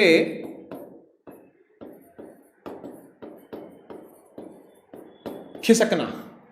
इसमें क्या होता है, इसमें इंफिनिटी तो नहीं दिखता। अब फार पॉइंट वैसे क्या होता है बच्चों, इंफिनिटी होता है, इंफिनिटी तो नहीं दिखता। अब कुछ पास आ गया, यानी फार पॉइंट नियर आ गया, रिड्यूस्ड फार पॉइंट बोलेंगे इसको, मैंने अभी भी वहां लिखा भी था इसको, रिड्यूस्ड फार पॉइंट। तो यहां क्या होता है, यहां फार पॉइंट रिड्यूस हो जाता है, फार पॉइंट रिड्यूस्ड, ठीक है, यानी पास आ जाता है, पास आ जाना आंख के, किसको, फार पॉइंट को, यानी अब पास का दिखता है लेकिन दूर का नहीं दिखता, अब धुंधला हो गया बाकी सब, ठीक है ना। अब ट्रिक सुनो क्या है, ट्रिक ये है बच्चों, जो आपको क्वेश्चन के अंदर गिवन हो, क्या बोला, चाहे वो मायोपिया का क्वेश्चन हो, चाहे वो हाइपरमेट्रोपिया का क्वेश्चन हो, आपको जो क्वेश्चन में गिवन है ना उसको वी ले लो, वी मतलब इमेज डिस्टेंस ले लो, जो कुछ भी गिवन हो आपको, ठीक है, जो गिवन थिंग है, जो गिवन थिंग है उसको वी ले ले बेटा। यहां पर भी ऐसा ही है, जो गिवन थिंग है, जो चीज आपको गिवन है उसे क्या ले लो, उसे आप वी ले लो, ठीक है। और जो सच्चाई है, सच्चाई क्या है कि आप मायोपिया की बातें कर रहे हो, मायोपिया की बात करोगे तो फार पॉइंट कितना होना चाहिए था, हो इतना गया होगा, हो इतना गया होगा, रिड्यूस आ गया होगा, लेकिन था कितना, ओरिजिनली कितना था, इन्फिनिटी था, यानी ऑब्जेक्ट डिस्टेंस आपको लेना पड़ेगा इन्फिनिटी। बोले तो आपको यू कितना लेना पड़ेगा बच्चों, इन्फिनिटी, ठीक है ना। जो ओरिजिनल फार पॉइंट है, एक्चुअल फार पॉइंट लिख रहा हूं यहां पर, तो जो एक्चुअल फार पॉइंट है वो आपका u बन जाता है, और जो गिवन है वो आपका क्या बन जाता है, v बन जाता है। दोनों को सॉल्व करके हम f निकालते हैं, यानी फोकल लेंथ निकालते हैं, उस फोकल लेंथ से हम लोग पावर निकाल लेते हैं, उससे पावर निकल के आ जाती है। भाई मेरे लेंस की पावर 2.23 डायोप्टर है, तुम्हारे लेंस की पावर 3.5 डायोप्टर है, मेरे दादी के लेंस की पावर मान लो प्लस 3.5 डायोप्टर है। तो इस तरह की जो चीजें हैं वो यहां से निकल के आएंगी u और v से। आपको u और v पता करने पड़ेंगे क्वेश्चन को देख करके। जो क्वेश्चन में गिवन वैल्यू है उसको v लेना, और जो एक्चुअली होना चाहिए, आइडियली जो होना चाहिए, उसको आपने यू लेना है। ऐसे यहां पर मैं बात करता हूं, जो गिवन होगा उसको क्या लेगा बेटा, वी लेगा। या एक्चुअल क्या वैल्यू गिवन होती है, नियर पॉइंट की बातें होती है यहां पर, तो नियर पॉइंट एक्चुअली में कितना होता है, 25 सेंटीमीटर। यानी आपको यहां पर यू क्या लेना पड़ेगा, यहां यू लेना पड़ेगा 25 सेंटीमीटर। ठीक है, तो एक्चुअल नियर पॉइंट जो कि कितना है, 25 सेंटीमीटर है। ठीक है ना, ये है ट्रिक नंबर 1। ट्रिक नंबर 2, मतलब इसी को थोड़ा सा आगे बढ़ा रहा हूं, ये तो अभी एक छोटा सा हिंट था, एक और बात आगे बढ़ा रहा हूं इससे। ठीक है ना, एक तो आपको याद रखना है, जो गिवन वो v, जो एक्चुअल वो u। आपने u को भी और v को भी माइनस में ही लेना है, u को भी v को भी माइनस में ही लेना है। यानी मैं यहां पर एक माइनस का साइन भी क्या कर रहा हूं बच्चों, ऐड कर रहा हूं। ठीक है, मतलब जो भी v की वैल्यू हो, मान लो v की वैल्यू 30 सेंटीमीटर है, तो आपने उसको भी माइनस में रखना है, और आपको u यानी इन्फिनिटी भी किस में लेना है यार, माइनस में लेना है। Infinity minus centimetre. ठीक है, ऐसे ही v भी मान लो आपका कल को 80 सेंटीमीटर हो जाता है ये वाला, तो आपने इसको भी माइनस में लेना है और इसको भी माइनस में लेना है। ये माइनस में क्यों लिया यार, पता है, इधर देख, इसलिए u भी माइनस में, v भी माइनस। रियल ऑब्जेक्ट u है, वर्चुअल ऑब्जेक्ट v है ना, उसके लिए तो यही ऑब्जेक्ट है, लेकिन इसके लिए क्या, ये इमेज है। इस वाले लेंस के लिए ये ऑब्जेक्ट है और ये इमेज है ना, तो वही, इसलिए u भी माइनस में, v भी माइनस में। ऐसे यहां पर भी देख जरा, ये देख, u भी माइनस में इंफिनिटी और v भी माइनस में, दोनों इसी तरफ ही हैं। u भी इस तरफ है, v भी इस तरफ है। उम्मीद करता हूं आपको बात समझ में आई होगी कि u को और v को माइनस में क्यों लेना है। ठीक है, तो u को v को माइनस में लेना है, एक चीज हो गई। दूसरी चीज, गिवन चीज को आपने v लेना है और जो एक्चुअल चीज है उसको आपने u लेना है। तो ये तीन बातों का आपने क्या रखना है, ध्यान रखना है। न्यूमेरिकल पर आते हैं अब सीधा,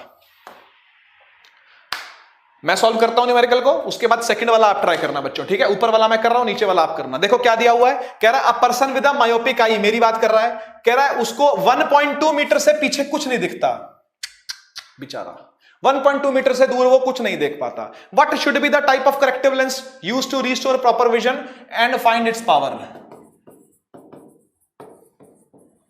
find the power also, power भी फाइंड करनी है आपने। ठीक है, तो भाई अब काम करते हैं, चल गया पता मायोपिक आई है, तो u क्या लूंगा, minus infinity, far point minus infinity.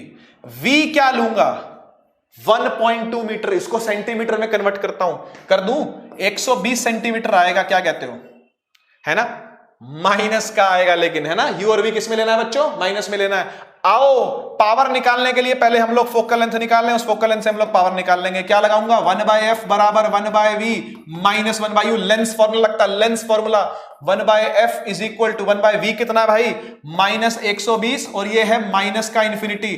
अरे 1/इंफिनिटी तो 0 होता है, एक चीज को इनफाइनाइट टाइम्स तोड़ दूंगा, कुछ नहीं बचेगा। मान लो इस मार करके मैंने 2 टुकड़े कर दिए, छोटा हो जाएगा, 10 टुकड़े कर दिए, इतने से हो जाएंगे, 100 टुकड़े कर दिए और छोटे छोटे हो जाएंगे, 1000 टुकड़े कर दिए, इतना सा चूरा रह जाएगा, चूरा, और इसके इनफाइनाइट टुकड़े कर दिए तो कुछ हाथ में आएगा क्या, 0 हाथ में आएगा। तो वही बात है, 1/इंफिनिटी क्या होता है, 0 होता है। ठीक है, तो 1/f इज इक्वल टू, बचा क्या, ये पूरा पार्ट खत्म होकर के 0 हो गया, बचा क्या, बचा ये 1/-120, पलटी मार देता हूं मैं इसकी, f आ जाएगा -120 centimetre. This is your f। अब मुझे फाइंड करना है, अरे जल्दी से बोलो, क्या फाइंड करना है, पावर फाइंड करनी है। पावर क्या होती है बच्चों, 100/f होती है, वो भी किसमें, सेंटीमीटर के अंदर। तो रख दूंगा भाई सिंपल सा, p इज इक्वल टू 100/120, 100/120, 0 से 0 कट गया, 6 से काटता हूं, 6 5 जा, सॉरी 2 से काटता हूं, 2 5 जा, 2 6 जा, 5/6, 5/6। और ये माइनस में क्यों नहीं लिया मैंने भाई, माइनस में लेना चाहिए था इसको, और ये माइनस में आ गया। ठीक है बच्चों, तो ये पावर आ गई, पावर कितनी आ गई, -5/6 डायप्टर। अगर आप डेसिमल में निकालो बहुत अच्छी बात है, समय नहीं है मेरे पास। सेकंड वाला सॉल्व करना जरा, चलो भाई मैं करता हूं। फिर से एक मायोपिक पर्सन ले लिया, मान लो ये मैं हूं, मेरी दूसरी आंख है, मेरी पहली आंख है, मेरी दूसरी आंख। ठीक है ना, एक आंख मेरी इतना देखती है, दूसरी आंख मेरी इतना देखती है। ठीक है, ये 80 सेंटीमीटर हो गया। बच्चों यू क्या लेंगे, मायोपिया की बातें हो रही है, मायोपिया की बातें हो रही है, -इंफिनिटी लेना पड़ेगा। वी क्या लेंगे बच्चों, जो गिवन है वो, जो गिवन है वो वी है, जो गिवन है वो वी है, जो एक्चुअल में होना चाहिए वो यू है। यहां लूंगा -80 सेंटीमीटर।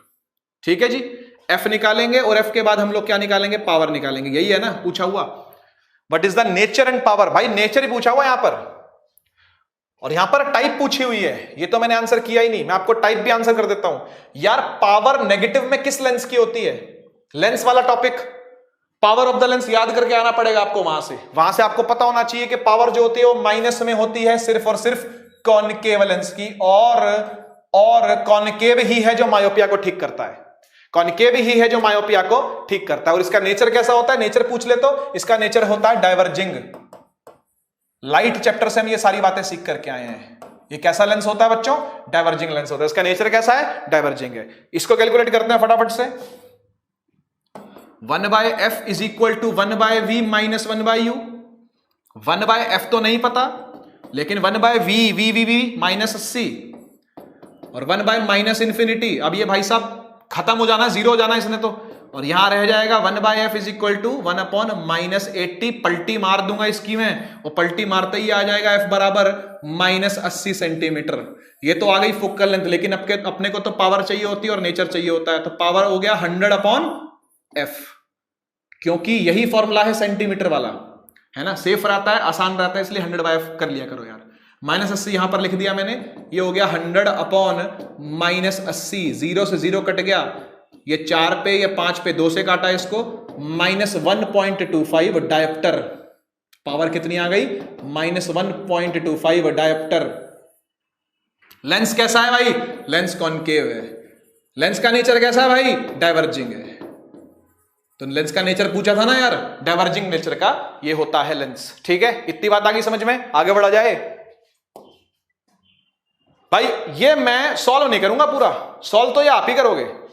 मैं आपको सिर्फ इसका गिवन लिख के दिखाऊंगा और इसका हिंट दूंगा सिर्फ आपको। ठीक है, एक ओल्ड एज पर्सन है, यानी एक बूढ़ा आदमी है, जिसने क्या पढ़ना है भाई, न्यूज़पेपर पढ़ना है। Bye keeping it at 80 centimetre, 80 centimetre पर उसने रखना है। ये गिवन है कि नहीं है, और गिवन को वी लेगा या यू लेगा, अरे वी लेंगे, वो भी कितना, -80 सेंटीमीटर। अरे यू कितना लूं, ये प्रॉब्लम कौन सी है, मायोपिया या हाइपरमेट्रोपिया। बूढ़ा आदमी है, पास का नहीं देख पा रहा, पढ़ लो जरा।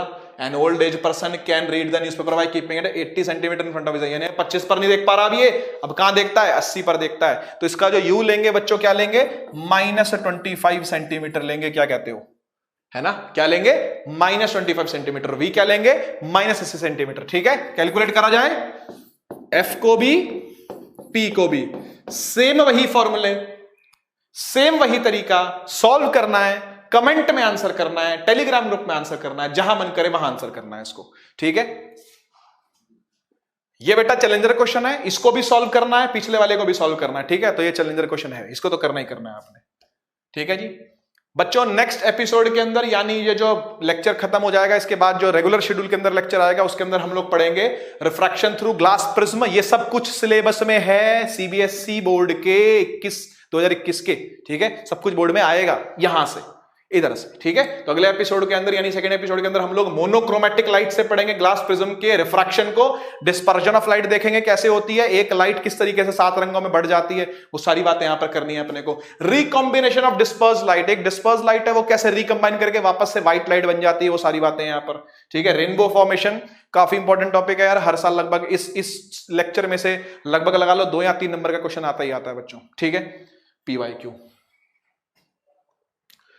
तो उम्मीद करता हूं बच्चों ये स्पेशल सेशन, स्पेशल लेक्चर समझ में आया होगा या पसंद आया होगा आपको, तो जरूर बताना कमेंट के अंदर। ठीक है, टेलीग्राम ग्रुप के अंदर आपको कैसा लगा, डाउट्स हो तो जरूर आप पूछ सकते हो, कभी भी कोई दिक्कत नहीं है। ठीक है, और पढ़ते रहिए फिर, और बढ़ते रहिए। चलिए मिलते हैं अगली बार, तब तक के लिए बाय बाय। पढ़ाई करते रहें, ऑल द वेरी बेस्ट।